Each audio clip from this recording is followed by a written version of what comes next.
Movie का start एक postman को दिखाते हुए होता है जो जंगल के बिल्कुल बीचों बीच एक घर में लेटर पोस्ट करने के लिए आया था, जबकि उसी घर में एक लेडी लाउड म्यूजिक लगाकर खून वाले कपड़ों को साफ कर रही थी। उसी घर में हम दीवार पर दो ट्विंस बच्चों की पिक्चर भी देखते हैं। ये दोनों बच्चे उस लेडी के थे। पोस्टमैन जब डोर पर नॉक करता है तो वो लेडी दरवाजा नहीं खोलती क्योंकि लाउड म्यूजिक लगे होने की वजह से उस लेडी को नॉक की आवाज नहीं आती। फिर पोस्टमैन को घर के पीछे बेसमेंट से कुछ अजीब आवाजें सुनाई देती हैं। जैसे ही पोस्टमैन बेसमेंट का दरवाजा खोलता है तो जो कोई चीज भी वो वहाँ पर देखता है वो उसे देखकर हैरान रह जाता है क्योंकि असल में वहाँ पर एक क्रिएचर था। और जैसे ही पोस्टमैन पीछे मुड़ता है वो अजीब सा दिखने वाला क्रिएचर खींच के उस पोस्टमैन को अंदर ले जाता है। फिर हमें 30 साल बाद का सीन दिखाया जाता है जहाँ हम देखते हैं कि उस फॉरेस्ट को अब कैंप एरिया के तौर पर इस्तेमाल किया जा रहा है। वो ऐसा कैंप था जहाँ मोबाइल और इंटरनेट एडिक्ट बच्चों को लाया जाता था और वो यहाँ पर इसीलिए लाए गए थे ताकि उनकी ये आदत खत्म हो जाए। वहाँ पर टोटल 50 बच्चे थे जिन्हें अलग अलग ग्रुप्स में डिवाइड कर दिया गया था। वहीं कैंप का मैनेजर उन सब बच्चों को काफी समझाता है कि आप इस कैंप को एक हॉलिडे की तरह ही समझे और काफी एंजॉय करें। इसके अलावा नेचर को एंजॉय करते करते यहाँ पर नए नए फ्रेंड्स बनाए आप लोग। वो उन बच्चों को कहता है कि क्या आपको अंदाजा भी है कि आप यहाँ पर क्यों लाए गए हैं? क्योंकि आप मोबाइल, इंटरनेट और लैपटॉप्स के इतने ज्यादा एडिक्ट हो गए हो कि अब आप उसके बगैर रह ही नहीं पाते। लेकिन अब तो आप लोगों के पास इतना अच्छा चांस है इस एडिक्शन से बचने का। यहाँ पर आपको बहुत कुछ सीखने को मिलेगा। फिर उन सारे बच्चों से उनके मोबाइल्स, उनके टैबलेट्स और लैपटॉप्स ले लिए जाते हैं और बच्चों को एनर्जेटिक करने के लिए उनका बहुत अच्छे से वेलकम किया जाता है क्योंकि वो बच्चे बोरिंग फेसेस के साथ क्लैपिंग कर रहे थे। फिर हम जंगल के उसी घर का सीन देखते हैं। अब क्योंकि 30 साल गुजर चुके थे तो वो औरत अब बूढ़ी हो चुकी थी। उस लेडी ने उस क्रिएचर के लिए एक हिरन का शिकार भी किया था जो उसके बेसमेंट में था। लेकिन जैसे ही वो हिरन को बेसमेंट में फेंकने के लिए जाती है उसका पाँव स्लिप हो जाता है और वो खुद भी जाकर बेसमेंट में गिरती है जहाँ पर वो क्रिएचर उस लेडी को अपना शिकार बनाकर मार डालता है। फिर वो क्रिएचर बेसमेंट से बाहर आने लगता है और यहाँ पर हम फर्स्ट टाइम उस क्रिएचर को देख पाते हैं जो कि काफी क्रीपी लुक दे रहा था और वो काफी फैटी भी था। कैंप में बच्चे ट्रैकिंग के लिए रेडी हो रहे होते हैं। वहीं पर हम एक लड़की को देखते हैं जिसका नाम जोसिया होता है। जोसिया के हाथ पर चोट लग गई थी इसीलिए वो अपनी चोट को एक रुमाल से बांध रही थी। जोसिया किसी बात को लेकर हमेशा ही सैड रहती थी। फिर इतनी ही देर में वहाँ पर एक फादर आ जाता है। वो उन सारे बच्चों के लिए प्रे करता है और उन बच्चों के मोबाइल्स और लैपटॉप्स पर हॉली वाटर छिड़कता है और कहता है कि इंटरनेट और मॉडर्न टेक्नोलॉजी बच्चों के लिए बहुत बड़ा खतरा है। वहाँ पर एक लड़की जोसिया और उसके फ्रेंड्स के ग्रुप को लीड कर रही थी। उस ग्रुप में टोटल 5 बच्चे थे। वो बच्चे अपना सारा जरूरी सामान लेकर 2-3 दिन के लिए ट्रैकिंग के लिए जा रहे थे। लेकिन तभी रास्ते में 2 लड़कों की लड़ाई हो जाती है जिससे एक लड़का थोड़ा सा इंजर्ड हो जाता है और जोसिया उसकी हेल्प करती है। जोसिया की एक फ्रेंड की नजर एक मरे हुए हिरन पर पड़ती है। जोसिया का फ्रेंड जब उस मरे हुए हिरन को देखता है तो वो चिल्लाने लगता है डर से। तब वो सारे बच्चे भी उस हिरन को देखने आते हैं। उस ग्रुप की लीडर कहती है कि ये किसी जानवर का काम तो नहीं लगता क्योंकि इस हिरन की इतनी बुरे तरीके से चीर फाड़ की हुई है। लेकिन तभी अचानक से जोसिया को कोई आवाज सुनाई देती है और वो उस तरफ देखती है जहाँ से वो आवाज आ रही थी। तो वहाँ पर उसे ट्री के पास एक अजीब सा डरावना सा हाथ दिखाई देता है। फिर ग्रुप की लीडर उन बच्चों से पूछती है कि आप यहाँ पर किस वजह से आए हैं। तब जोसिया का एक फ्रेंड बताता है कि मैं नंबर 1 यूट्यूब गेमर था और मेरे चैनल के 1 मिलियन सब्सक्राइबर्स भी थे। वो बताता है कि मैंने इतने सारे सब्सक्राइबर्स बनाने के लिए बहुत बार क्लासेस बंक भी की थी जिसकी वजह से मेरे पेरेंट्स काफी परेशान थे। इसीलिए मेरे पेरेंट्स ने मुझे इस कैंप में भेज दिया। वो बताता है क्योंकि मैं एक गेमिंग चैंपियनशिप में पार्टिसिपेट करना चाहता था, मगर अफसोस की बात तो ये है कि अब मैं इस कैंप में आ गया हूँ। तभी उन लोगों के कैंप के पास एक जंगली लोमड़ी आ जाती है लेकिन वो उसे वहाँ से भगा देते हैं। फिर जोसिया का एक फ्रेंड पूल के पास बैठकर स्मोकिंग कर रहा होता है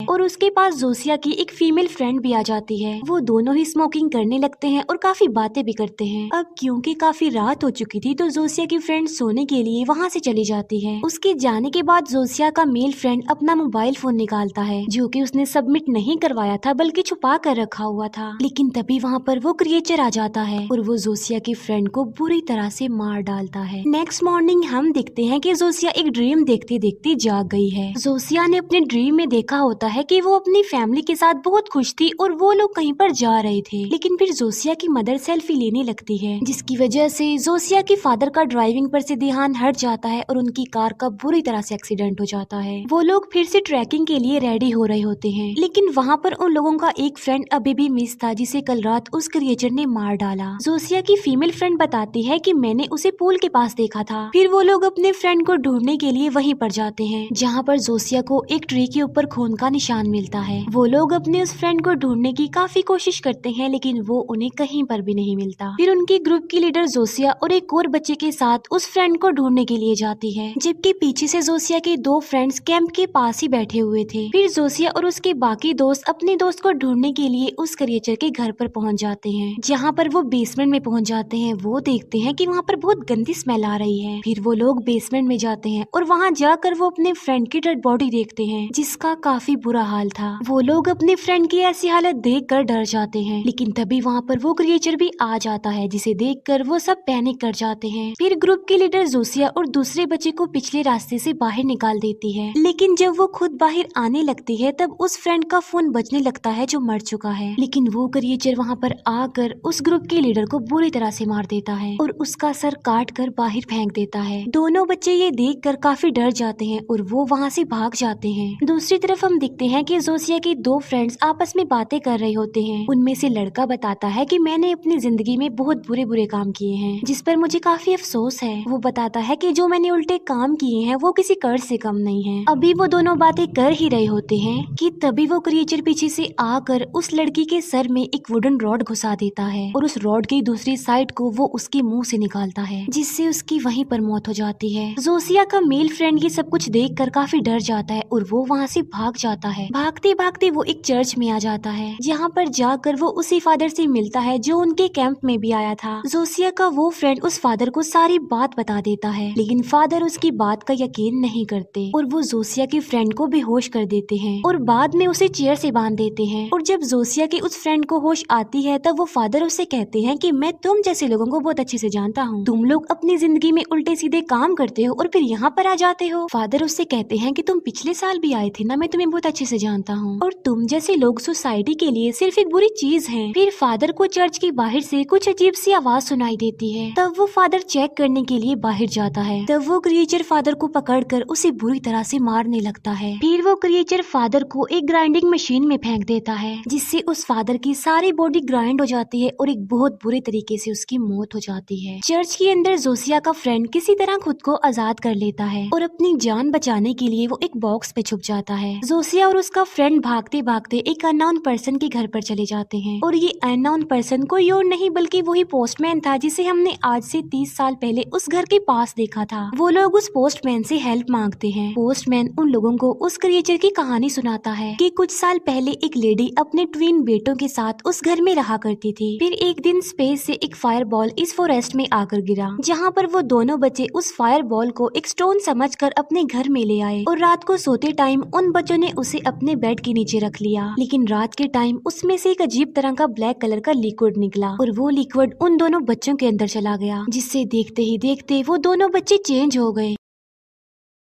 दोनों बच्चे ही अजीब से क्रिएचर में कन्वर्ट होते जा रहे थे। वो बच्चे इतने खतरनाक बन गए कि उन्होंने अपने डॉग को भी मार कर खा लिया। नेक्स्ट डे जब उन बच्चों की मदर ने उनका ऐसा हाल देखा तो वो बहुत ज्यादा डर गई और उसने उन दोनों को हमेशा के लिए ही उस बेसमेंट में बंद कर दिया और वो सालों से उसी बेसमेंट में अपने बच्चों को खाना देती रही और फिर एक दिन वो भी उनका शिकार बन गई। और यहाँ पर हम आपको ये बता दें कि वो क्रिएचर कोई और नहीं बल्कि वो दोनों ट्विन बच्चे हैं और क्रिएचर भी कोई एक नहीं बल्कि दो हैं। ये कहानी सुनकर वो दोनों बच्चे डिसाइड करते हैं कि अगर हम यहाँ से बचकर वापस जाना चाहते हैं तो हमें अपने उस फ्रेंड का मोबाइल लेना चाहिए जिसे उस क्रिएचर ने मार डाला है, ताकि वो उस मोबाइल से कांटेक्ट करके किसी से हेल्प मंगवा सके। और मोबाइल लेने के लिए उन्हें उसी बेसमेंट में उस क्रिएचर के घर में जाना होगा और वो लोग ऐसा ही करते हैं और वहाँ पर चले जाते हैं। घर के बाहर पहुंचकर जोसिया अपने फ्रेंड को एक नाइफ देती है और उसे वहीं पर वेट करने के लिए बोलती है और खुद वो अंदर जाती है। वहाँ जाकर वो मोबाइल लेने में तो कामयाब हो जाती है, लेकिन जैसे ही वो वहाँ से भागने लगती है, वहाँ पर वो क्रिएचर आ जाता है और वो क्रिएचर जोसिया को भी पकड़ लेता है। वो जोसिया को नहीं मारता बल्कि वो उसके करीब आता है। ऐसा लग रहा था कि जैसे जोसिया उसे अच्छी लग रही हो, लेकिन तभी जोसिया का फ्रेंड पीछे से आकर उस क्रिएचर पर अटैक कर देता है, जिससे उस क्रिएचर को बहुत ज्यादा गुस्सा आ जाता है और वो जोसिया के उस फ्रेंड को बहुत बुरा मार डालता है। इसी लड़ाई के दौरान जोसिया भी इंजर्ड हो जाती है और वो बेहोश हो जाती है। जोसिया को एक बार फिर अपनी फैमिली के एक्सीडेंट वाला वो ड्रीम आता है, जहाँ पर वो देखती है कि उसके फादर तो बच गए हैं लेकिन वो इंजर्ड हैं और तड़प रहे हैं। लेकिन जोसिया चाहते हुए भी अपने फादर की हेल्प नहीं कर पा रही थी। जैसे ही बेसमेंट में जोसिया को होश आती है, वो देखती है कि उसका फ्रेंड तड़प रहा है और अपनी आखिरी सांसें गिन रहा है क्योंकि उसके पेट में चाकू घुसा हुआ था। वो जोसिया को कहता है कि इस नाइफ को निकाल दो ताकि वो इजीली मर जाए, और जोसिया रोते हुए उसके पेट से वो नाइफ निकाल देती है और ऐसा होते ही जोसिया की उस फ्रेंड की मौत हो जाती है। जोसिया देखती है कि उस क्रिएचर ने उसे चेन से बांधा हुआ है क्योंकि जोसिया उसे अच्छी लग रही थी और वो उसके साथ रहना चाहता था। लेकिन जोसिया उस नाइफ से उस चेन को तोड़ देती है। लेकिन जैसे ही जोसिया वहाँ से भागने लगती है, उसे कुछ याद आ जाता है। हम पहले देख चुके हैं कि जोसिया के हाथ में चोट लग गई थी जिसे वो रुमाल से कवर कर रही थी। असल में बात ये है कि उसकी फैमिली की एक्सीडेंट के बाद वो बहुत ज्यादा डिप्रेशन में चली गई और हमेशा सैड ही रहती थी, और गिल्ट से बचने के लिए उसने सुसाइड करने की भी कोशिश की। इसीलिए जोसिया को डिप्रेशन से निकालने के लिए इस कैंप में भेजा गया। लेकिन बेसमेंट में किसी तरह जोसिया हिम्मत का मुजाहिरा करती है और वो वहाँ पर पड़ी एक मशेटी को उठाती है और फिर आहिस्ता आहिस्ता वो उस बेसमेंट से बाहर आने लगती है जहाँ पर वो क्रिएचर सो रहा था। जोसिया उस मशेटी से उस क्रिएचर पर अटैक करके उसे मार डालती है। फिर पोस्टमैन को अपने घर के बाहर किसी की प्रेजेंस का एहसास होता है, जिसे वो पोस्टमैन क्रिएचर समझ लेता है और उस पर फायरिंग करके उसे मार डालता है। फिर इसके बाद पोस्टमैन चेक करने के लिए जाता है। वो दिखता है कि वहाँ पर वो क्रिएचर नहीं था बल्कि जोसिया का फ्रेंड था, जो किसी तरह चर्च से बचते हुए भागकर यहाँ पर आ गया। लेकिन अब क्योंकि उसे इतनी सारी गोलियां लग गई थी, इसी वजह से वो मर जाता है। फिर हम देखते हैं कि एक पुलिस ऑफिसर उसे जंगल की एक सड़क पर अपनी गाड़ी में बैठकर जा रहा था। लेकिन तभी वहाँ पर जोसिया आ जाती है और वो पुलिस ऑफिसर की गाड़ी को रुकवा लेती है। जोसिया उसे सारी रियलिटी बता देती है। पुलिस ऑफिसर जोसिया की हेल्प करने के लिए उसे अपनी गाड़ी में बिठा लेता है और वहाँ से ले जाने लगता है। वो पुलिस ऑफिसर जोसिया को वापस कैंप में छोड़ने के लिए जा रहा होता है, लेकिन रास्ते में उस क्रिएचर का दूसरा ट्विन भाई पड़ा हुआ था, जिसे देखकर वो पुलिस ऑफिसर अपनी गाड़ी रोक लेता है और उसकी हेल्प करने के लिए जाता है कि शायद वो मुसीबत में है। जोसिया उसे चिल्ला चिल्ला कर उस क्रिएचर के पास जाने से रोकती है, लेकिन वो जोसिया की सुन नहीं पाता। लेकिन जैसे ही वो पुलिस ऑफिसर उस क्रिएचर के पास जाता है, वो क्रिएचर एक कुल्हाड़ी से उस पुलिस ऑफिसर पर अटैक कर देता है और उसकी बॉडी के टुकड़े टुकड़े करके उसे बहुत बुरी मौत देता है। ये देखकर जोसिया बुरी तरह डर जाती है, जहाँ पर वो खुद गाड़ी में बैठकर बार बार उस क्रिएचर पर गाड़ी चढ़ाती रहती है, जिससे वो दूसरा क्रिएचर भी मर जाता है। फिर जोसिया अपनी जान बचाकर वहाँ से भाग जाती है। दूसरी तरफ हमें दो आदमी दिखाए जाते हैं जो कि शराब के नशे में थे और वहीं जंगल में फिर रहे थे। लेकिन तभी वो दोनों उस क्रिएचर के पास आ जाते हैं। हम देखते हैं कि वो क्रिएचर फिर से जिंदा हो गया है। इसका मतलब ये है कि वो मरा ही नहीं था। और इसी के साथ ही ये मूवी यहीं पर एंड हो जाती है। Thank you for watching.